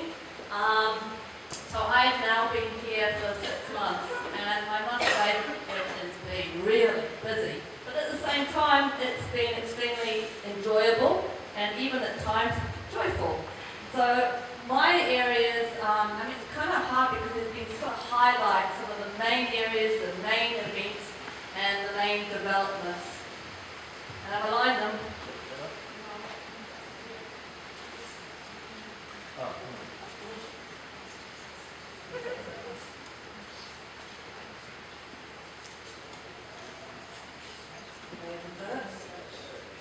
We've got it. I didn't say I could improvise it actually. So what I've done is aligned the areas with our mission statement. And the first one is learning and teaching. I wanted to just talk about the curriculum because we've done a lot of advancements in those areas. Oops. Okay, so MIP. We have also been working with the maths curriculum because we've got a new guideline. A new guide has just been written in the MYP, which actually makes it much better for the maths teachers. They really like it because it articulates the skills from the middle school into the high school far more coherently, which allows us to now vertically and horizontally align our program. So we're working with the primary schools for the transition from years 5 into, from year 6 into year 7, and we're working also with years 11 into years 12. So we're aligning the program. It's going to take a little bit of time, so we've started doing that now, and it will be ongoing through next year. Our interdisciplinary units, they are known as IDUs, and they are units where you share subject material between different areas and skill levels. We've had one of those which you may remember, which was Greatest Showman. That's when the departments, the arts department worked together to put on a big show. So it involved music, it involved theatre, and it involved visual arts. That is an IDU when the subjects come together and they transfer the skills between the subject areas. So for the kids, they sort of make connections and it's more authentic. In the MYP, we have to have an IDU at each year level. So we have to put that into our program already. And you'll be able to see at the end of the year, we're going to do a Circus Olay. Now the Circus Olay has come through the PHE program when they learn gymnastics. So that's coming up. Personal project. How many of you managed to get to the exhibition? You? Okay, so personal project showcases our year 11 work. It's the end of the year 11 before they go into the diploma. And so students pick something that they're really passionate about, they research it, they write a report, and then they produce a product. So the products that were there on display that the kids created ranged from a miniature library, a sound system with all the electrics, making milk without lactose, a mental health project, massive range of different things. Year 7 transition. In the past, when you come through from primary school, you have one teacher, maybe some specialist teachers. When you get into the secondary school, you're hit with all, maybe up to 8 teachers running around 8 different rooms. So to help with the transition, we made the same teacher for maths and science and the same teacher in the rooms for individuals and societies and English. That's helped with the transition with the kids because they didn't have to see so many teachers run around so many rooms. More consistency. Independent reading program. Our kids actually love to read, and this allows them to sort of sit in the library for one period a week, reading silently, and then there's an opportunity to share what they have read. That's proved really popular, so we're going to keep that going. Diploma program. When I first came here, I was lucky enough to go on a retreat with years 12 and 13, and it was to Blue Zebra, which is very nice. But the retreat was actually excellent. After COVID, there was a lack of unity in the diploma program with the kids. Relationships had broken down, and we wanted to restore them. So we took those 2 grade levels, the years 11 and the years 12 and 13 worked together to look at the diploma program and what was involved in the diploma. It was great because the year 13 mentored the year 12, and we were able to front load a lot of the things that came through the program to those kids. So it was a really successful retreat, and we hope to do it again next year. The students who are now going into year 12 want to find out more about the diploma because there's more subjects being offered to them, what they're going to take. So we had a taster week. So they went into classes and found out exactly what a diploma program class looks like and how rigorous it is. One of the subjects that has been offered for the first time this year, sports science. We have 10 kids doing it. Feedback's very successful, so we'll continue with that. Our pathways. Now is the transition time, so kids and families need to make a choice what they're going to do when they go into the diploma program or the course program. So there's been a lot of conferencing going on with the college counsellor, the diploma coordinator, to try and find the best pathway for these students. Are they going to do the full rigorous diploma? Are they going to do courses? Are they going to do the extended project? Are they going to do career skills preparation? There are various pathways they can go, and that is the information comes through from the diploma and the college counsellor. So that parents and students are informed about the choices that they have. DP results. Our kids have worked really hard. Actually, okay, questions. Yes. Do you believe that the increase in the amount of pathways to graduation is one of the reasons, the main reason, that you're keeping more kids in years 12 to 13? I think so, because one of the things that we have been offering is things like career skills. Now, if someone doesn't want to do the full rigorous program, full diploma program, and wants to combine the courses where you don't have to do all your subjects at higher level, they can do something like career skills, like if they want to go to a university, an arts university, they can produce a folder, a design folder, which will help them get into university, rather than having to be weighed down by the full extent of the diploma program. Or they can also do an extended project, which will help them with UCAS points to get into university. So I'm pretty sure that having all these choices and making informed decisions has helped the numbers go up. So our kids have been working very hard over the 2 years. They actually finish next week. It's their last day before they go off on study leave, and the diploma exams begin at the end of April. Then they fall into the exams for a month, and then we have the graduation and the prom, which we're working towards at the moment. Our mock exams will help those students know where they need to work harder, will help the teachers know where they can help the students in their final study and preparation for the exams. The art display, that's that behind there. You're not allowed to see it until Thursday. It's all been closed off for the opening on Thursday. Our diploma students in year 13 have displayed all their work behind there, and it'll be open to the public on Thursday night at 6 o'clock. There will also be our drama students doing a little production in here as well, so I hope to see you all there at 6 o'clock on Thursday night. Across the school, we've introduced SATs for the first time. We've had 3 students sit their SATs, standardised testing, and now we'll have another version of that at the end of the year, and we'll have a lot more students doing it. We've overviewed our policies. We've got 5 main policies: language, assessment, inclusion, admissions, and academic integrity. I remember them all. So they've all been revised, and some of them have been rewritten. Leaders of learning, next year we are changing the focus of our heads of department, we're one-person heads of department, to leaders of learning, because that's what we want.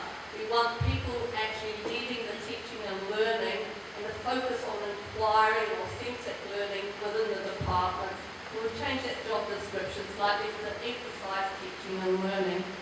We've put in an appraisal process, a whole school one, which is a professional growth guideline.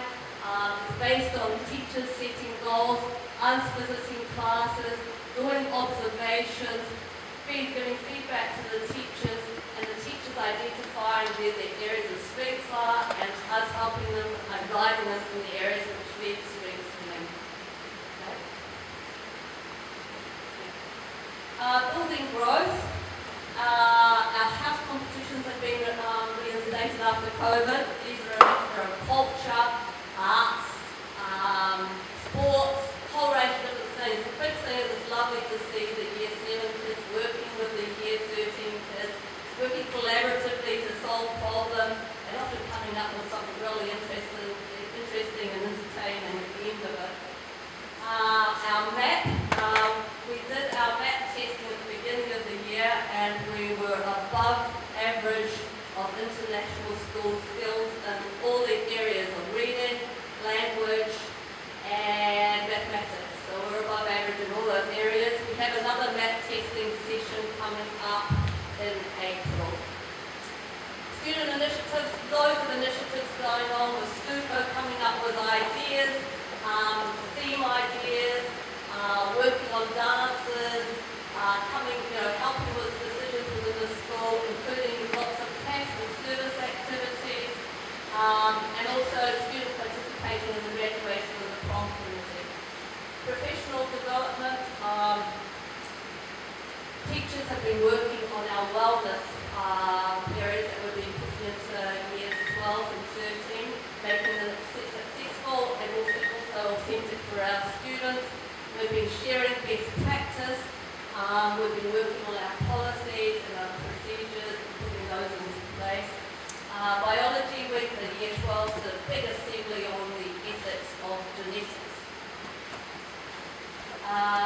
Global citizens, the retreat I mentioned, we actually had something like 14 students went to MUN in Nairobi. There were 800 delegates, so they were kind of a bit daunted at that, but they did very well. well. One student got mentioned as best speaker within the committee, and another student got honourable mention. Duke of Ed, they went on a big hike. At the beginning of the year, we were going to go on a hike last week, but you know what the weather was like, and we decided we'd cancel it until May. So that's still going to happen. Community, inviting the community into the school, lots of productions, lots of events happening. Our students will also be going on a lot of trips. Tomorrow they're going to an eco farm. They've been going to a music studio, they've had the MUN, there's the Duke of Edinburgh. So they're going out into the community coming into the school. Sporting events, one of the ones that just happened, the main one, the Nationals.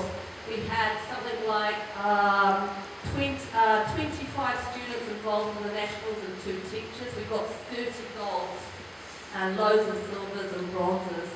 The under-18, the Long Way League was set up for the first time this year. And also we've got kids as coaches, kids coaching in the primary school, which has been very, very successful. We want to impress. Finally, well-being. We have put in place restorative practices. This has taken the place of the code of conduct. It's a restorative process, so if there is a problem, the idea is we identify that problem with the students identify where that has hurt them and how it has affected others. Through a collaborative process, they sort out, okay, how are we going to solve this? What is the way forward? And they determine their own sort of contract to help with that problem. We've been working with individuals, we've been working with groups, we've been working with classes on the restorative practices, and it's proved very successful. It's a long-term thing, it takes a lot of time, but it's worth it. We have, under wellness and support, we have introduced sex education into the PHE program, and we've also introduced appropriate use of technology into the design program. The new units of work that we've put in there. 3-tier system, this is with the developments and the learning support, identifying where a student needs support, which level of support is needed, if it's pull out or pull in, and also modifying and revamping our individual educational plans, our IEPs. Good. Sorry, that was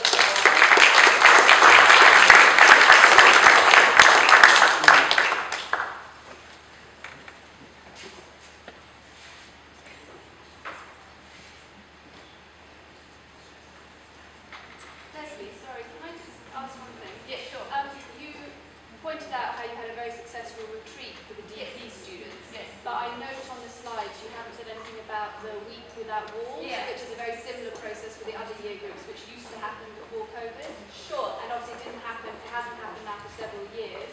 I was kind of hoping that you might mention it would be Okay, I'm not reintroduced. mentioning it at the moment because I'm still in the middle of investigating it. When I first came, I went around, spent my holiday going around all the previous week without walls sites.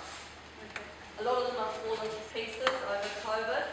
A lot of them do not have electricity. A lot of them didn't have the evolution blocks up and ready. There was only probably 2 or 3 places, and I need 6 places that were usable. The rest I would never have felt confident of sending students to. Usually I like to do a recce around the week without wall sites to make sure it's safe for the students. There are service connections there are things for the kids to do, and it's a good place for them to go. The service connections had all been broken down, so I met up with all the new service providers. I went around and I thought, okay, 3 of them are okay. So this holiday I'm going around 3 other places. But by September next year, is that something? And I'm hoping that, yes, Week Without Walls will be next year, and it will be at the second to last week of September. But I do need to find at least 2 more places, 2 or 3 more places that I feel are secure, good for the students, and have service activities and appropriate other activities for them to do. I'm hoping, because I'm really keen on Week Without Walls. I've always done it, I really like it, but I need to make sure that the places are good for the kids.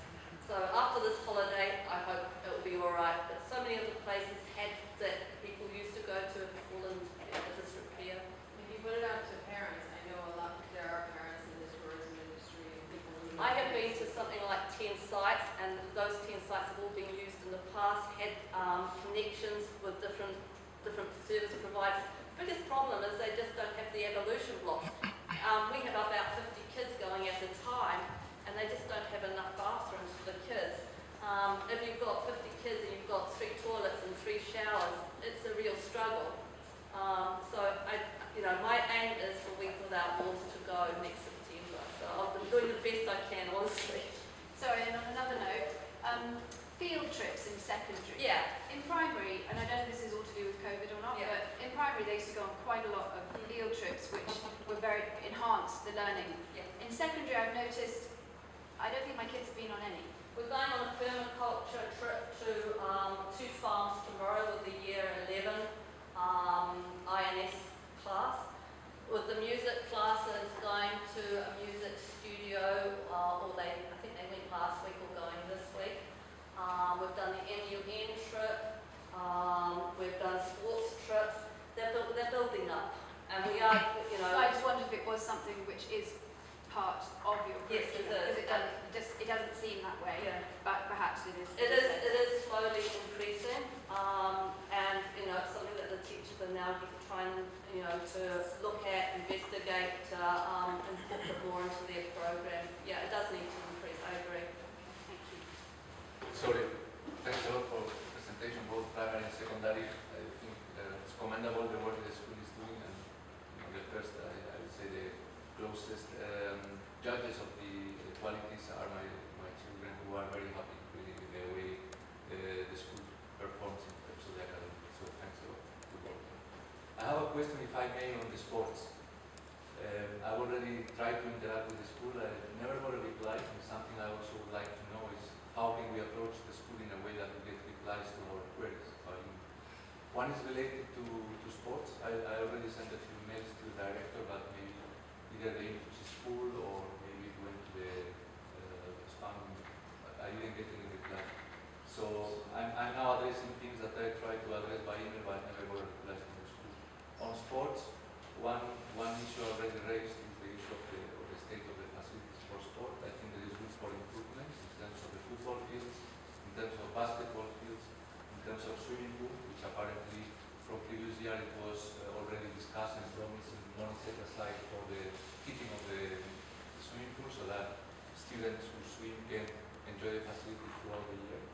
Second thing is about sports performance. Sport performance, I'm a very good sport fan, and I like to see results. I'm not saying that the school should win all the games, but when you see the results of the school, it's really quite disappointing. They are losing most of the games in the variety of the sports, except for, I think there is some preference for rugby, and sorry that it's because sports, maybe it's something.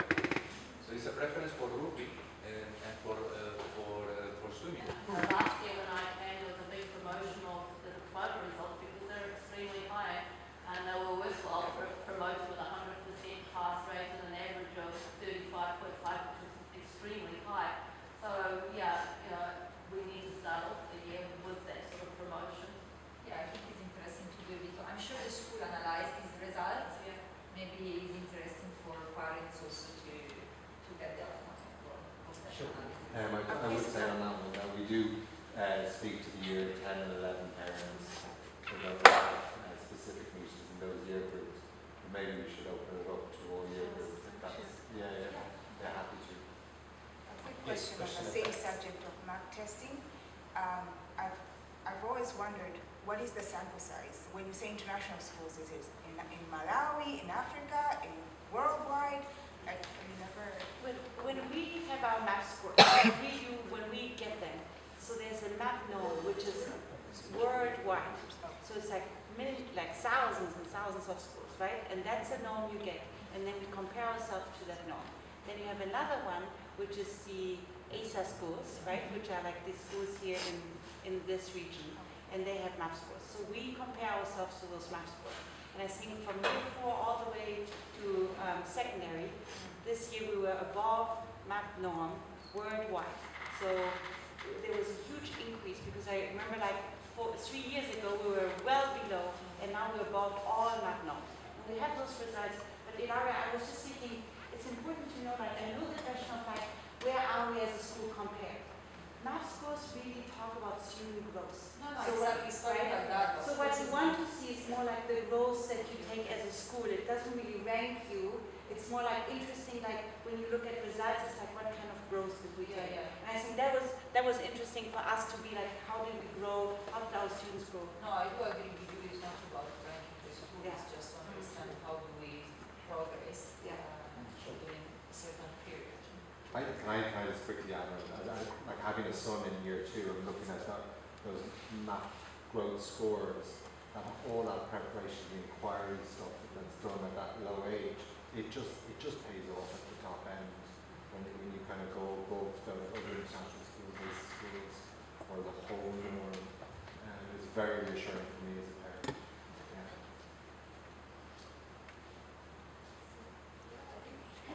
Just to add on that. Yes. So, I have a student in year 6, and many parents are trying to decide, is the secondary, good enough, should we stay, should we go? There's a lot of talk in upper primary, I think, especially from non-Malawian choices, and a lot of speculation really about, the school is good, the school is not good, the school is small. So I think maybe just building on what Nadia was saying would be good, and maybe as part of your communication. Like, what are the data? What are the stats in terms of, it's not about a ranking, but just, I think parents, even in upper primary, need a bit more information so we can, make the choices and really kind of, there's so much speculation and rumors. I think it would be good to have some of the data to show. And hopefully with our new communications before and everything, we'll be able to publicise that more, make it more obvious to the community, because as our kids go up through the MIP, they do extremely well when they hit the diploma years, and we can celebrate that. It needs to be communicated, you're right.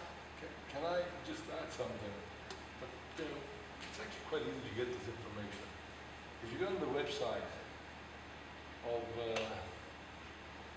International Baccalaureate, you'll see what the average grades are throughout the world. And I mean, the statistics are there to show you the pass rates of this school.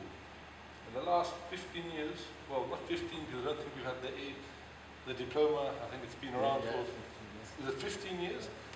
I think this school has been above ever since it's been established as a diploma school. And that information was there. You can get it on the website. It's not really about me. I think that's about the communication. No, I understand. And I think the average might be misleading, because what is the reference point for the typical, what is the average? Is it good enough, to be in the average or above the average? I think that kind of communication you can reassure that kind of parents. Yeah. What is good enough? I think what I'm hearing from you is that the communication would be clearer, and we could put on more events to make sure that the word is getting out, so that the data that we're seeing, we can share it. And I think that we would agree with that. I think, Adrian, with this conversation about year 6 into year 7 and the amount of students staying or leaving, it's a conversation that we've been having for quite some time, and how to retain students and giving parents information early enough in upper primary. So in year 5, having some sort of open evening about what they can expect so that parents can plan accordingly. I mean, I've been through year 6 twice and had exactly what these guys are saying is what happened in both years. You get all this parent panic. Are they going? Are they staying? Should we stay? Should we go? And I've had this conversation for the last, I've had it for 4 years, and now I'm hearing it from this cohort of year 6s. I think you're missing an opportunity to retain students. Actually, Okay. well, just as a point, I have a child in year 7, and I was in the same situation. There are things you hear, and they're grand, and you're wondering, am I making the right decision for my child? But then you get the MIP presentation where you have the inauguration, and they tell you about the program, and that's a really, really good presentation. If you had the MIP coordinator come in sooner to year 5 and year 6 parents, that would reduce all of this panic, because it's clear, the strategy is clear, the formulation in terms of how they handle the children, how they pair children with teachers, very well explained. That's a very good idea. It's a When did it conversation, happen? I mean, we have this When you're in conversation. year 7 or 8, so when you Oh. decide to enroll, you go in blindly and suddenly the curtain opens, right? It's like, there's business class, you know. On sharing, the map we had and the electronic card. I think one of the things that I really appreciate of this school, and that you mentioned at the beginning of the presentation, is that you're trying to strengthen the learning support. I think we cannot give it as granted. I didn't see it in other international schools. That you try to support students that are struggling, or maybe for a period of their life, students with BMIS. So I think this is very good. I know there are some international schools that they don't encourage not well-performing students to join the diploma because that will reduce the school scores. And I don't think this is the case of BMIS, and I think it's a strength of BMIS that you should communicate more on that. It because is part of the fact that we are inclusive. Yeah, you say you're inclusive and you are de facto inclusive. Any school says they are inclusive, but they're not. In It's fact, weird. they don't invest in their learning support services. So I think this is a very good point that you should communicate. And I think the sharing statistics about math results or the diploma results is, doesn't mean that you want to, sell the message that, because you perform well, you want to keep that kind of performance, so you want only to attract and retain good students. These are two different things, which I think is the risk and what some parents can, Yeah, well, I think what I'm hearing is that there's an opportunity for us to communicate more clearly, and I think we would agree with that. And I would also say that yes, we say that we're inclusive, we do mean that. It's part of our mission, which is why we're doing the things that we've been doing this year. And inclusion is not just academic, it's across the board, and there's always room for growth. And we are actually working on it. Can I just dwell on that one topic? It was identified 2 years ago as one area, a strategy to try and build up the retention, and that's one of the reasons why we opted to develop that further. And I think it's already bearing fruit. First of all, in receiving knowledge generally grow up, but also in bearing fruit in the impact that it's got on our students, having that additional learning support faculty, which we're hoping to build further. Right, I'm going to move on to the survey results. Blue represents the percentage of people who agree or strongly agree, and the orange represents those percentages that disagree or strongly disagree. So the school is well respected in the community. Clearly, overwhelmingly, people agree with that statement. The governing board and director work together in establishing positive relationships. So we've got about 75% in agreement with that, 25% don't agree.